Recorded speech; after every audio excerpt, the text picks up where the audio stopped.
Dr. E. Kelly Sanford, Dr. Sanford of Tennessee State University. And of course, Dr. Sanford, we mentioned earlier during this first segment that we wanted you to talk about some other aspects of higher education. I think that you've already laid the foundation by noting how very, very important higher education is in the 21st century, and it will be in the 21st century. Let's have you to sort of pick up and in a real sense to deal with this real issue that since this is the 50th anniversary of Brown versus the Board of Education, that has to do with the so-called gap in higher education between various groups and et cetera. Let's talk about it from that perspective. Yeah, and that's a very important issue to discuss. When you think in terms of the gap that we have between, say, African Americans and European Americans graduating from high school, taking the standardized tests, there's still this gap between success in those test scores and those who are entering into institutions of higher learning. And the question becomes why? We must never forget of 244 years of African enslavement, 81 years of Jim Crow laws, leading into a very devastating 1896 Plessy versus Ferguson that made everything separate and so-called equal, but as we may very well know, it was quite unequal.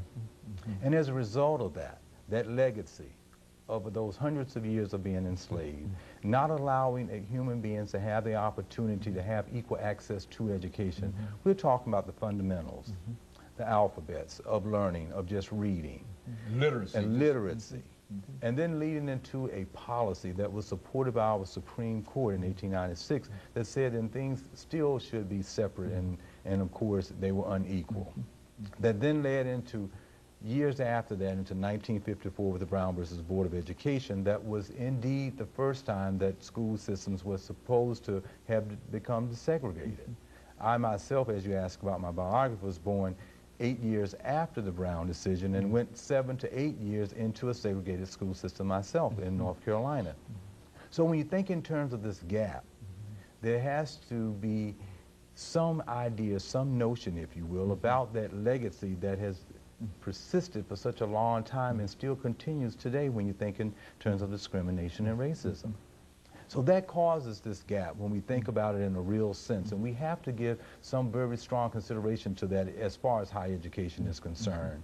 And if we can consider that, I think we can make some breakthroughs, if you will, into closing that gap within scores on the SATs, within the certain types of classes that students might take to prepare them for higher education, but more so than anything else, as far as parents' involvement in understanding that legacy as well.